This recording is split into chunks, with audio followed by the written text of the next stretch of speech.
तालीम में बहन हम बहन को दावा देते हैं कि हमारे का शेयर करें कि माएँ और बहन को बुके पेश करें।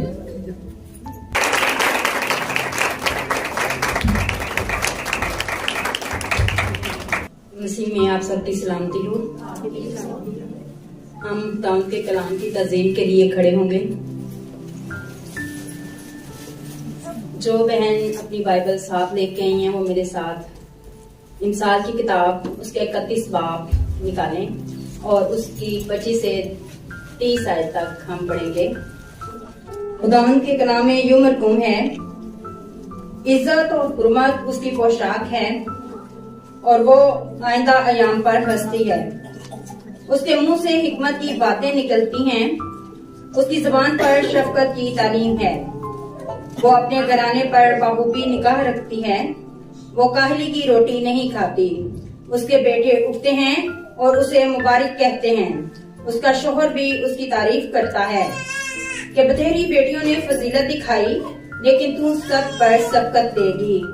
हुस्न धोखा और जमाल बेसब्त है, लेकिन वो औरत जो खुदावन से डरती है स्तुदा होगी। आज आप सब लगता है बहुत खुश हैं, क्योंकि जहाँ औरत के किरदार की बात आती है वहाँ पे औरत अपने आप को हमेशा सबसे आगे पेश करना बड़ा ही खुशी का मकाम समझती है। तो हम आप सबको यहाँ आने पे भरपूर तरीके से खुद को ही जरा वेलकम करें क्लैपिंग के साथ।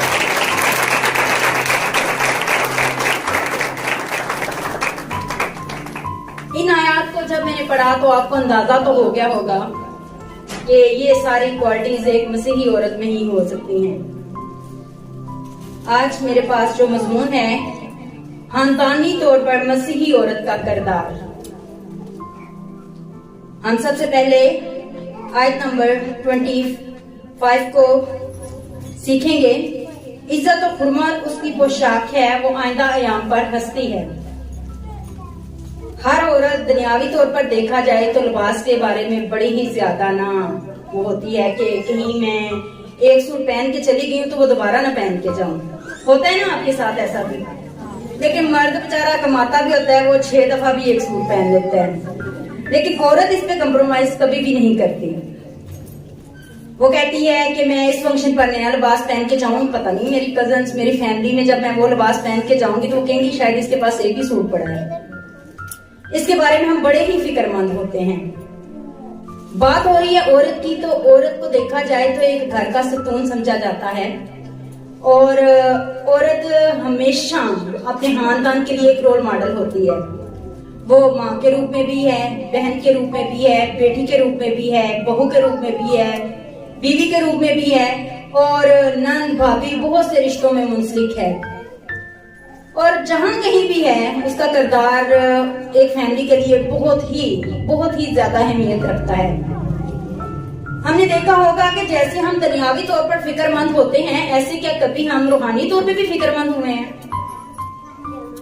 जो लिबास हमने पहना है उस पे थोड़ा सा अगर दाग लग जाए तो हम कहते हैं इसको बदल दे। कि कभी हमने अपना दिल बदलने की भी कोशिश की है कि हम इसको भी रूहानी तौर पर बदल दें और वो लिबास पहने जिसको पहन के हम जहां कहीं भी जाएं हम दुनिया की तमाम औरतों से अलग ही नजर आए।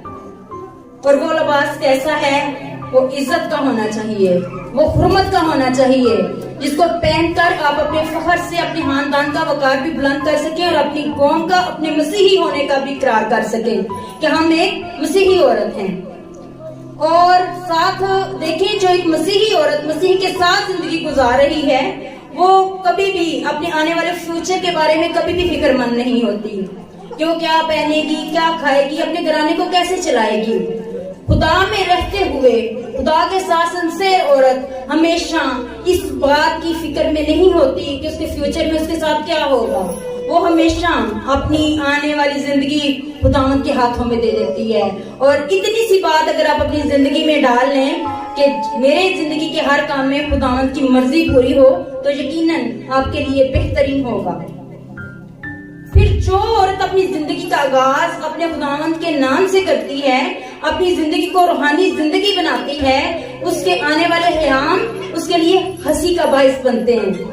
कभी आपने देखा होगा कि जब आप खुदा का नाम लेके कोई काम शुरू करते हैं तो हमेशा उस काम की चर्च में आके आप शुक्रगुजारी ही पेश करते हैं कि खुदा ने मेरी जिंदगी में ये काम किया है। कभी जो हम आम जिंदगी में काम कर रहे होते हैं उसका बयान हमने आकर कभी चर्च में नहीं किया।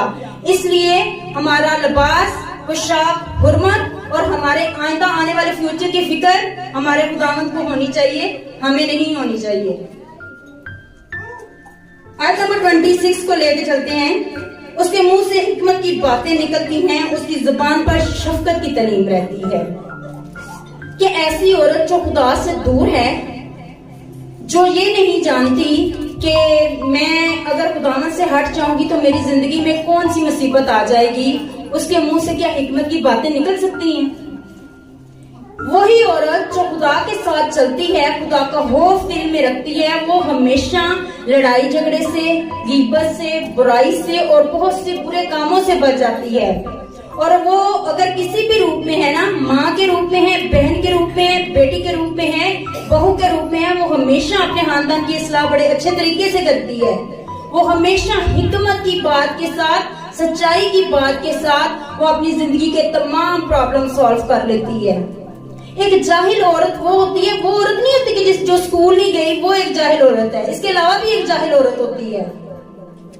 वो औरत वो जाहिल औरत होती है जो रूहानी तौर पे जाहिल होती है, जिसके पास बाइबल की तालीम नहीं होती, जिसके पास खुदा का खौफ नहीं होता, जिसने अपनी जिंदगी में कभी बाइबल को शामिल करने की कोशिश ही नहीं की। वो हमेशा यही कहती है कि एक मुआशराती जिंदगी जो है वो ही हमारी जिंदगी है। हमने कभी ये सोचा नहीं कि हम खानदानी तौर पे कैसे हैं। जब हम मसीही हैं तो हमारा किरदार, हमारा खानदान भी मसीही से रिलेटेड होना चाहिए, ताकि हम जहाँ कहीं भी जाएं अपनी पहचान साथ लेके जाएं कि हम एक मसीही घराने से ताल्लुक रखते हैं और हम एक मसीही औरत हैं। एक मसीही औरत अपना घराना जो है वो अच्छे तरीके से प्रमाण चढ़ा सकती है। और ये कैसे चढ़ा सकती है? जब उसकी जिंदगी में खुदावंद का खौफ हो। उसकी जिंदगी में शफकत कहां से आएगी? जब वो खुदा के कलाम को, खुदा की जिंदगी को सीखेगी ही नहीं तो वो कहां पे जाकर शफकत और हिकमत की तालीम हासिल करेगी? आप में से जो बहनें बाइबल पढ़ती होंगी, उन्होंने हमेशा अपनी जिंदगी में इस आयत को रोल मॉडल बनाने का सोचा होगा कि खुदावंद का खौफ हिकमत का शुरू है। जो औरत खुदा के खौफ को दिल में बिठा लेती है, उसके मुंह से शफकत की बातें भी निकलती हैं और वो फिर हिकमत की तालीम भी देती है। वो कभी भी अपनी जिंदगी के म्यार में कभी भी किसी जगह पे जाकर डोलती नहीं। हमें जितनी बहनें बैठी हुई हैं, बहुत ज्यादा कुछ पढ़ी लिखी भी होंगी, लेकिन वो पढ़ी लिखी होने के साथ अगर वो अक्लमंद हैं तो इस चीज का बहुत अच्छे तरीके से फर्क महसूस कर सकती हैं कि अगर हम रूहानी तौर पर मजबूत हैं तो जिस्मानी तौर पर मजबूत होना कोई ऐसी बात नहीं है। आयत नंबर 27 में है, औरत खुदा के साथ जो चलती है वो हमेशा शफकत की बात करती है। तो जब वो शफकत की बात करती है तो सुनने वाले का भी मसीही होना बड़ा जरूरी है। देखिए, हम गली में चलते बंदे को किसी को नसीहत नहीं कर सकते उस वक्त तक जब हमारे पास खुद नॉलेज नहीं होगा। जब हमारे पास कलाम की तालीम नहीं होगी तो हम किसी को टीच कैसे कर सकते हैं? आपने देखा होगा, घर में एक छोटा सा बच्चा होता है ना, अगर हम मोबाइल पकड़ के बैठे होते हैं ना, तो जब हम उसको मना कर रहे होते हैं तो वो भी यही चीज का हमें बताता है कि जब आपने पकड़ा हुआ था तो मैंने तो आपको मना नहीं किया था। और फिर हमें कैसा मुंह बनाना पड़ता है, ये तो आपको खुद ही पता होगा कि बड़ा शर्मिंदगी का हमें बायस बनना पड़ता है कि हमारा बच्चा अगर ये काम अगर हमने बच्चों के सामने ना किया होता तो शायद वो ये बच्चा हमें ये बात ना कहता। इमसाल 16 और उसकी 20 आयत में लिखा है, जो कलाम पर तवज्जो करता है भलाई देखेगा और जिसका तवक्कुल खुदावंद पर है मुबारक होगा। खुदा का खौफ रखने वाला बंदा या बंदी जब खुदा के साथ चलेगी तो वो मुबारक कहलाएगी। आपने देखा होगा, जो एक औरत खुदा के कलाम के साथ जब चल रही होती है तो लोग उसको बतौर एग्जाम्पल भी इस्तेमाल करते हैं। हमारे इधर बैठे हुए बुआ जी हैं तो हमने अपनी जिंदगी में बड़ा कुछ उनसे सीखा है। हमारे लिए एक वो रोल मॉडल है। अभी ये जो बयान कर रही हूँ ये भी इनका दिया हुआ है। हमने वुमेन की क्लास में उनके साथ बैठकर इंसाल का बाप टीच किया। आपने देखा होगा कि जितने भी हमारे यहाँ पे लेक्चर्स हुए हैं उनमें मोस्टली इंसाल को ही हमने अपने आगे रखा है तो उसी को ही बयान करें। इसलिए बयान करना बेहतर है कि जो हमने सीखा है, जो हमने समझा है कि मसीही तालीम ने हमारा रवैया बदल दिया, हमारी जिंदगी बदल दी, हम भी आपकी जिंदगी को बदलने की कोशिश करें। 26 वर्ष में लिखा है, वो अपने घराने पर बखूबी निगाह रखती है, वो काहली की रोटी नहीं खाती। यहाँ पे जितनी मदर्स बैठी हुई हैं, जितनी बीवियां बैठी हुई हैं, वो अपने घराने पे नजर तो रखती होंगी। जवाब देने रखती हैं कि नहीं रखती? तो यहाँ पे दो औरतों की बात करेंगे हम।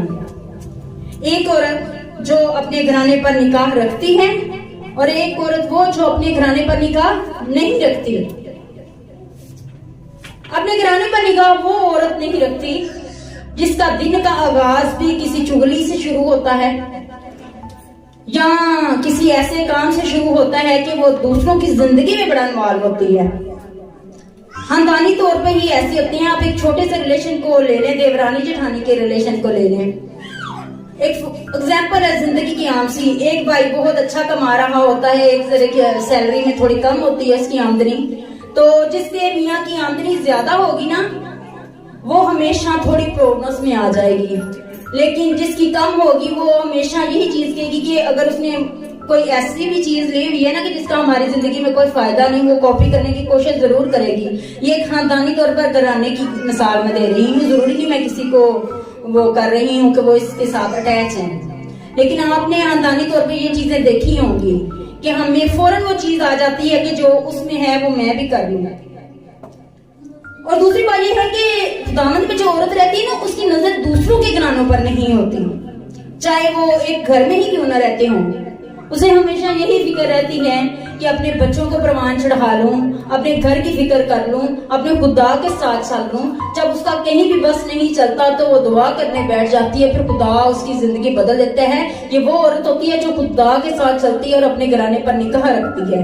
लेकिन जो दूसरों की जिंदगी में बहुत ज्यादा इन्वॉल्व रहती है ना कि क्या चल रहा है अगले की जिंदगी में। अगर मैं आपको अपनी पर्सनल लाइफ का एक्सपीरियंस बताती हूँ कि अगर आप किसी की मदद नहीं ना कर सकते, अगर आप किसी को कुछ सिखा नहीं सकते, तो उसको तनकीद का निशाना ना बनाएं। मसीही खानदानी औरत हमेशा प्यार मोहब्बत से हर मसला संवारने की कोशिश करती है। वो अपने घराने के बड़े बड़े प्रॉब्लम जो है ना, वो मसीही से ही मांग लेती है कि मैं उसकी मदद कैसे लूंगी, उसको कैसे हल करूंगी। आप अगर अपनी जिंदगी में एक दिन पूरा अपने खुदा को दे के देख लें तो आप देखेंगे कि जिंदगी वाकई ही इंसान की बदल जाती है और बहुत ज्यादा बदल जाती है। आप हमेशा वही औरत बनना पसंद करेंगे जो अपने घराने पर बखूबी निगाह रखती है। कभी भी आप वो औरत बनना नहीं पसंद करेंगे कि जो अपने घराने से हटकर दूसरों के घराने में इन्वॉल्व हो जाए।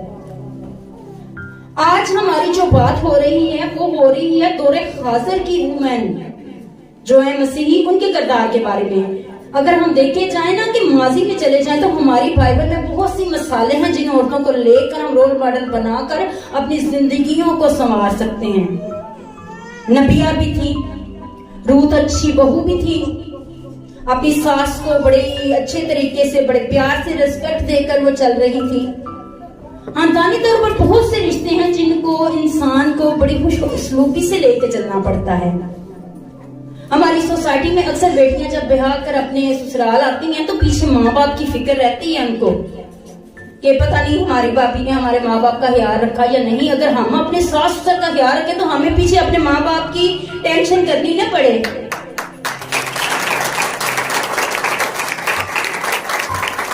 हम कहते हैं कि सास कभी माँ नहीं बनती, कभी बहू ने भी बेटी बनने की कोशिश की। कमी तो कहीं दोनों रिश्तों में है ना। जब दोनों रिश्ते खुदा में रहेंगे तो खुदा हमेशा उनको घरानों पे नजर रखने वाला और अपनी जिंदगियों को खानदानी तौर पर मसीही किरदार की अक्कासी करने वाला बना देगा।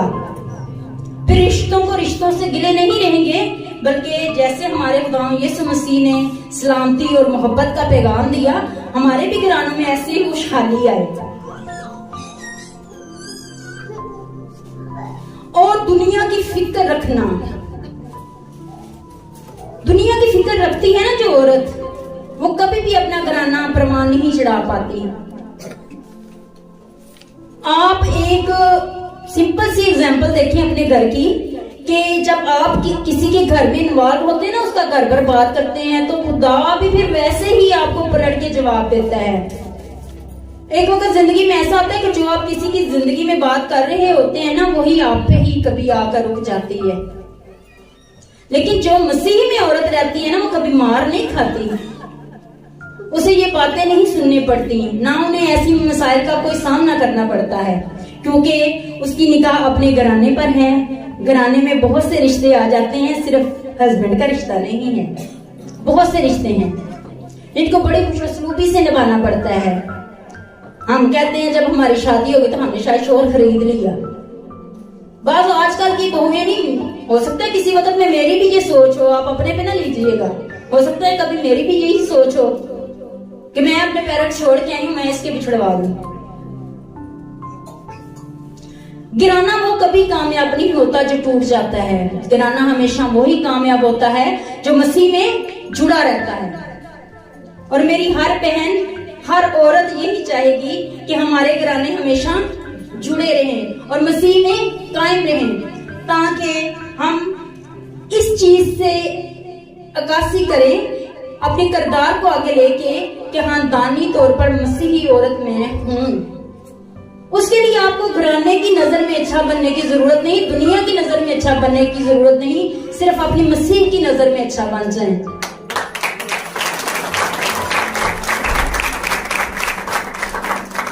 खुदा के साथ चलने वाली औरत जो होती है, उसकी जिंदगी में बड़ा डिसिप्लिन होता है। डिसिप्लिन इस लिहाज से आ जाती है, जब वो बोलती है तो अच्छा बोलती है, जब चलती है तो कदम फूंक के रखती है कि मैं किसी ऐसी राह पे ना जाऊं, मैं एक मसीही औरत हूं कि जिसकी वजह से मुझ पे कोई उंगली उठाए। लेकिन जो खुदा से दूर औरत है, जो अपने घराने पे निगाह नहीं रखती, उसकी जिंदगी, अब जरूरी नहीं कि उसकी 4 टांगे होनी जरूरी हैं, वो जानवरों जैसी है, क्योंकि उसकी जिंदगी में कोई डिसिप्लिन नहीं है, वो मसीह से दूर है। जब मसीह में रहने वाली जो औरत होती है, वो बहुत मजबूत होती है, उसमें पावर होती है, वो कभी भी काहिल नहीं होती। वो जब काहिल नहीं होती, सुस्ती नहीं होती, तो वो सुस्ती रोटी कैसे खाएगी? क्योंकि देखिए, रोटी देने का, जीने का वादा खुदा ने हमसे किया हुआ है, हमने सिर्फ मांगना है। खुदा ने क्या कहा है कलाम में, मांगोगे तो दिया जाएगा। जब आप अपनी जिंदगी में इस आयत को डाल लेंगे ना, तो आपको कभी परेशानी ही नहीं होगी। अगर हम सुबह बैठ जाए ना, अगर हमारे पास कुछ नहीं, तो हम दुआ करेंगे खुदा ही हमें देगा, तो हम खाएंगे, तो खुदा वसीला खुद ही बना देगा। जरूरी नहीं कि आपको अपना कशकोल लेके किसी के सामने जाना पड़ेगा, कभी भी नहीं जाना पड़ेगा। खुदा अपने प्यारों को कभी भी किसी के आगे शर्मिंदा होने नहीं देते। तो फिर जो खुदा के साथ सिंसियर है, वो काहली की रोटी भी नहीं खाएगा।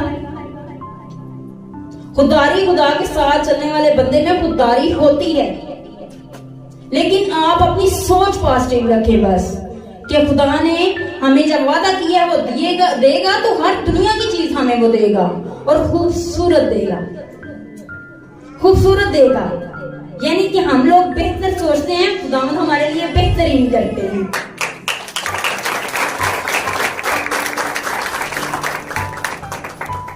वर्स नंबर 28, उसके बेटे उठते हैं और उसे मुबारक कहते हैं, उसका शोहर भी उसकी तारीफ करता है।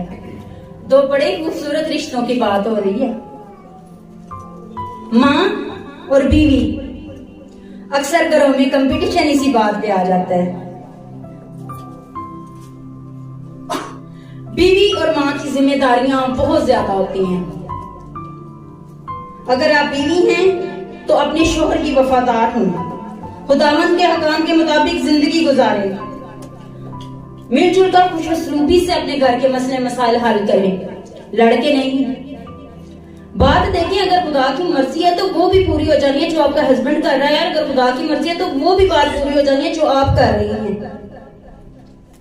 अपने घराने को, अपने बच्चों को खानदानी तौर पर इबादत करना सिखाएं, अपने घराने को निजात की तरफ लेके आए, अपने किरदार में मसीही किरदार को मजबूत करें, अपने बच्चों को कलाम से मुतारफ करवाएं, अपनी फैमिली को चर्च लेके आए, अपने बच्चों को ये मोबाइल जैसी जो खुश्क नशा है ना, इससे भी दूर करें।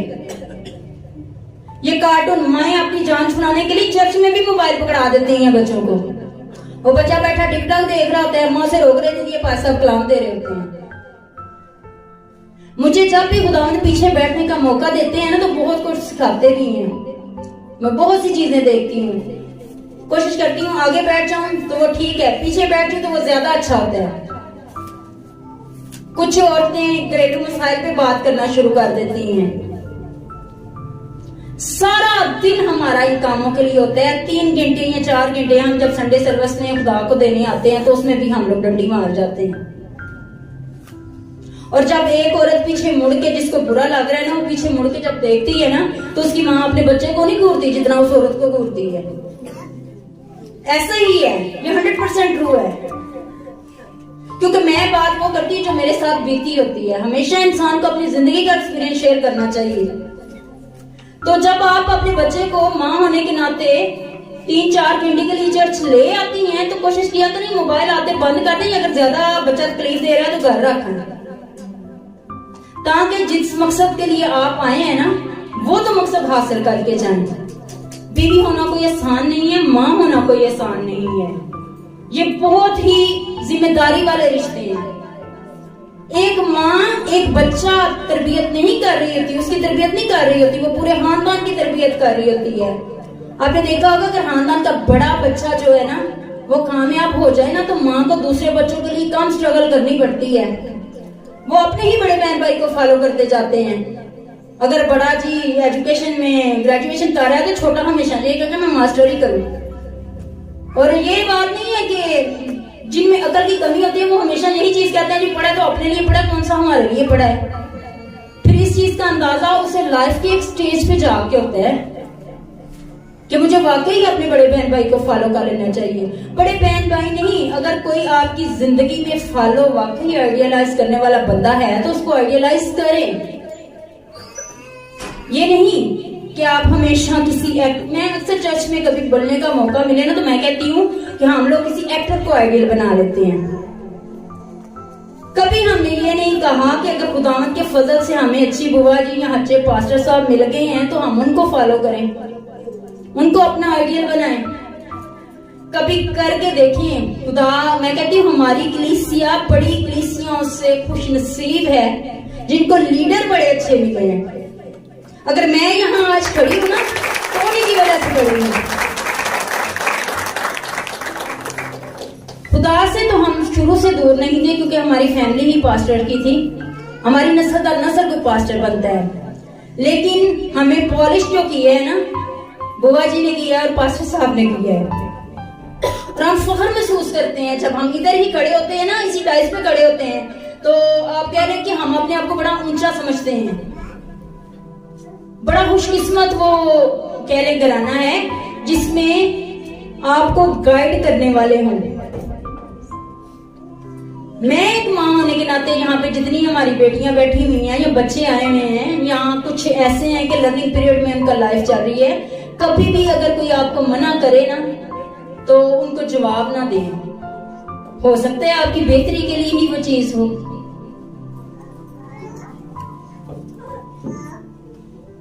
आप यहाँ पे बहुत ज्यादा माएं भी बैठी हुई हैं और बीवियां भी बैठी हुई हैं। रिश्तों को बड़े प्यार से निभाना सीखें। मसीही औरत कभी भी अपने अंदर अना नहीं रखती, उसको अपनी मैं खत्म करनी पड़ती है। मसीही औरत नहीं, मैं कहती जब आप एक मैरिड लाइफ में आते हैं तो मैं अपनी अम्मी अबू के घर रखाया करें, जिंदगी आसान हो जाएगी। हंसी आ रही है, आप अभी जिंदगी में दाखिल होंगी ना, फिर आपको समझ आएगी। ठीक है।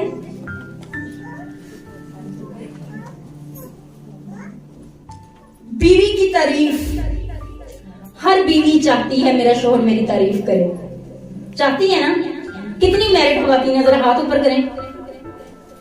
सब चाहती है ना कि हमारे हस्बैंड हमारी तारीफ करें। बासफा कपड़े भी बड़े अच्छे पहनते हैं, जब वो ड्यूटी से वापस आते हैं मेकअप भी करते हैं, खाने भी बड़े अच्छे अच्छे बनाते हैं हम लोग, कि हमारी तारीफ हो जाए। ये एक दुनियावी बात हो रही है। लेकिन उसके साथ अगर आप वफादार बीवी हैं तो फिर ही आप खानदानी तौर पर मसीही तौर पर मजबूत हैं, तो वो जो तारीफ आपके हस्बैंड करे ना, वो इस पे सोने पे सुहागा हो जाएगी। क्योंकि नेक बीवी जो है वो अपने शोहर की वफादार होती है। वफादार वो उसके साथ बैठे भी होती है, वफादार वो उसको के चले जाने के बाद भी होती है। हर रिश्ता वफादारी मांगता है और मसीही औरत को वफादार होना चाहिए। और बीवी एक खानदान डेवलप कर रही है तो उसको वफादार होना बड़ा जरूरी है।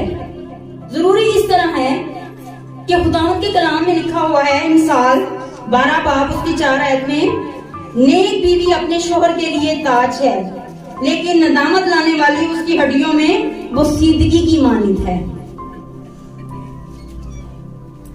हम ताज बनना पसंद करेंगे या बोसीदगी? ताज बनना पसंद करेंगे ना। तो ताज बनने के लिए हमें अपनी जिंदगियों को बदलना है। एक मसीही खानदानी औरत होने के किरदार को बड़ी खुशउस्लूबी से लेके अपनी जिंदगी में चलना है।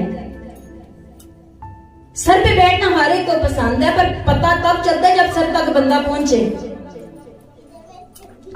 ताज बनाने वाला बड़ी मेहनत करता है, फिर कभी वो गोल्ड का ताज होता है, कभी वो सिल्वर का ताज होता है, लेकिन पहनाया कहाँ जाता है? सर पे। और बड़ा अच्छा लगता है जब आपको किसी काम के ऑनर में ताज पहनाया जाए।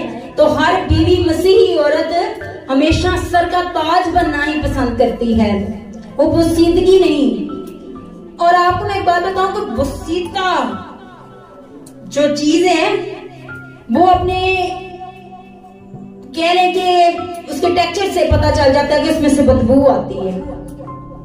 बोसीदा चीज जब हो जाती है ना तो उसमें से बदबू आती है। और जो औरत बदकिरदार होती है वो अपने हस्बैंड के लिए उसकी हड्डियों के लिए बोसीदगी बन जाती है।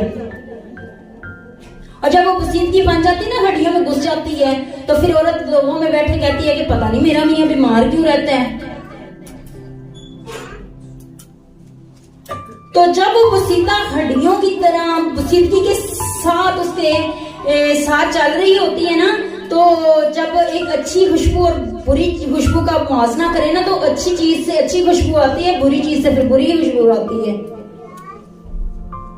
तो हम इज़्दिवाजी जिंदगी में मुंसलिक होते हुए हमेशा यही चीज चाहेंगे कि हम अपने हस्बैंड के लिए कभी भी बोसीदगी का बायस न बने, बल्कि उनके सर का ताज बने। अगर आपकी जिंदगी में कोई बुराई है तो उसको निकाल फेंके। औरत बड़ी आसानी से कह देती है कि मर्द मुझे जूती समझता है पाँव की। ठीक है, अगर मर्द समझता है तो वो हो सकता है गलत हो, लेकिन औरत इस खामी को खत्म करे। वो जूती नहीं, वो सीदगी नहीं, वो ताज बनने की कोशिश करे। और ये तब आप ताज बनेंगे जब अपनी जिंदगी में से मैं को खत्म कर कर अपने खुदावंद को जगा देंगे, अपने मसीह को जगह देंगे। जब आप एक आम औरत नहीं, जब आप एक मसीही औरत बनेंगे, जब आप एक मसीही औरत बनेंगे तो फिर खानदानी तौर पर बहुत मजबूत हो जाएंगे। हर रिश्ते को बड़े प्यार से निभाएंगी, बड़ी हिकमत के साथ, शफकत और ईमानदारी के साथ। कि बतेरी बेटियों ने फजीलत दिखाई, लेकिन तू सब पर सबकत लेगी। जरा बेटियों की बात कर ले। बड़ी खूबसूरत रिश्ता है। घर की रौनक होती है, जिस घर में बेटी होती है ना, उस घर में बड़ी रौनक होती है। सो जाए तो बाप वैसे ही जगा देते हैं, माँ वैसे ही जगा देती है कि बेटी सोई अच्छी नहीं लगती, जरा शरारतें करती है, अच्छी लगती है। और बड़ी ही प्यारी होती है सबकी। और घर में बड़ा एक लेवल होता है। 4 बेटियां हो ना किसी घर में, तो एक बेटी हो तो क्या ही राज होता है उसका। तो बेटी बड़ी ही खूबसूरत खुदा की चीज है, देवी, जिसकी जिंदगी में है वहां पे खूबसूरती ही खूबसूरती है। अब बेटियों की भी बड़ी जिम्मेदारियां हैं, बेटियों की बहुत जिम्मेदारियां हैं। और हर बेटी कहती है मैं समझदार हूँ, और वो हर काम में फजीलत दिखाने की कोशिश करती है। बेटी जब पढ़ लिख जाती है तो कई आगे प्रोफेशनल्स में भी चली जाती है। कोई डॉक्टर बन जाती है, कोई आजकल तो इंजीनियर्स भी बन रही हैं, कोई टीचर बन जाती है, और कोई बैंकर बन जाती है, और कोई बहुत ज्यादा तालीम हासिल कर लेती है। और वो बेटी अपनी फजीलत भी दिखाती है। लेकिन आपको मैं एक बात ना, सबकत कौन सी बेटी ले जाती है? जो इन चीजों को हासिल करने के साथ साथ अपने मसीही किरदार को बुलंद रखती है, वो बेटी सबकत ले जाती है। देखिए, बेटियों की बड़ी जिम्मेदारियां होती हैं। अगर जितने लाड माँ बाप उन पे जताते हैं ना, तो एक वक्त ऐसा आता है कि वो आपको उनको लुटाना पड़ता है। अगर आप एजुकेटेड है तो कभी मगरूरियत में ना आए, हमेशा इज्जत करना सीखें। अपने किरदार में वो चीजें डालें जो हमारे कलाम, जो हमारे मसीह ने हमें सिखाया है, उसको साथ लेके जाएं। जब हम बहुत ज्यादा एजुकेटेड होने के साथ साथ बड़े अच्छे ओहदे पे भी फाइज हो जाते हैं, तो फिर तो हम चाहते हैं कि हमने तो कोई रोके टोके ना, बड़े समझदार हो गए हैं। वो बेटी फिर किसी ना किसी स्टेज पे जाकर डोल जाती है, शैतान उस पर गलब आ जाता है। अगर आपके माँ बाप ने, देखिए जहाँ पे अगर माँ है, बीवी है, बेटी है, बहू है, तो नंद है, भाभी है, लेकिन वो बेटी के पीरियड से गुजरी हुई है, तो बेटी होने के नाते अपने माँ बाप का अदब करना सीखें, इज्जत करना सीखें। और खुदान के कलाम में यूं मरकूम है, जो अपने बाप या अपनी माँ पर लानत करता है, उसका चिराग गहरी तरीके में बुझाया जाएगा। देखिए, अगर पेरेंट्स आपको एक चिराग बनाते हैं, फिर आपको पढ़ा लिखा कर किसी ओहदे पे फाइज करते हैं, तो आपको चिराग इसलिए नहीं बनाते कि आपको कहीं तरीके में जाकर गुल कर दिया जाए। वो हमेशा यही चाहेंगे कि जो चिराग हमने संवारा है, जो निखारा है, वो जाके सबको क्या दे? रोशनी दे। आप अपने किरदार को बेटी होने के नाते उस चिराग जैसा बनाएं जो हमेशा रोशनी देता रहे, नाफरमान कभी ना बने। आप जिंदगी के कुछ पीरियड में बड़ी आसाइशें हासिल करेंगे, लेकिन कहीं ना कहीं माँ बाप का दिल दुखाकर आपकी जिंदगी की खुशहाली का चिराग तरीके में जाकर बुझा दिया जाता है। उस वक्त जस्ट पछतावा रहता है इंसान के पास। लेकिन मसीह में रहने वाली जो बच्ची है, जो बेटी है, वो हमेशा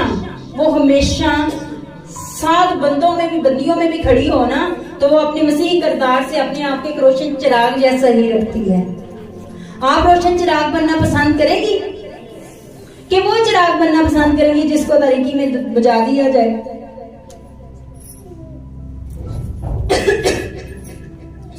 थर्टी आयत है हमारी, हुस्न धोखा और जमाल बेसब और है, लेकिन वो औरत जो खुदावंद से डरती है खुदा होगी।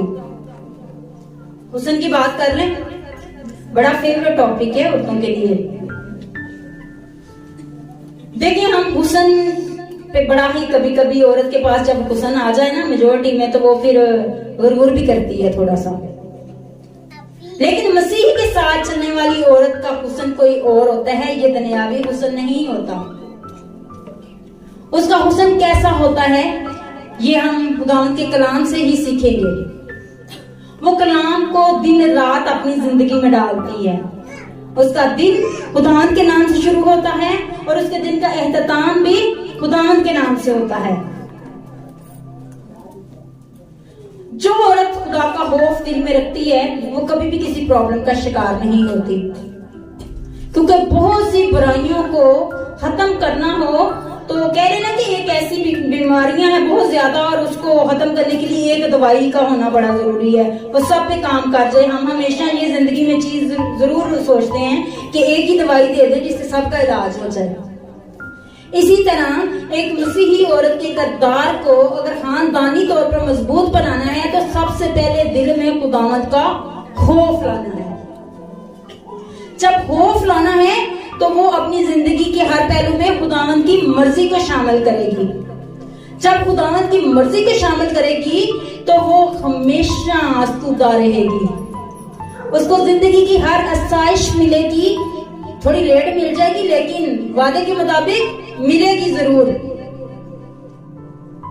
और अपना फैसला जो खुदावंद पर छोड़ देते हैं, जिनकी रजा खुदावंद की मर्जी में है, जिनकी जिंदगी खुदावंद के कलाम के मुताबिक है, जिनकी जिंदगी मसीही जिंदगी है, वही जिंदगी खुदावंद की आप सबके लिए क्या है, ब्लेसिंग है।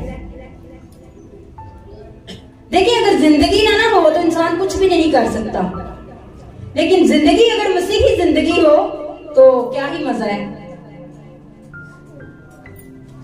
खुदा के खौफ के साथ जब हम चलते हैं तो बहुत सी बुराइयों से बच जाते हैं, गीबत से बच जाते हैं, चोरी से बच जाते हैं, ज़नाकारी से बच जाते हैं। देखिए, एक आम बंदा जब जा रहा होता है ना तो वो उसके नजदीक जब शैतान आता है ना तो वो उसको मुतासर करना शैतान के लिए कोई काम नहीं होता, मुश्किल।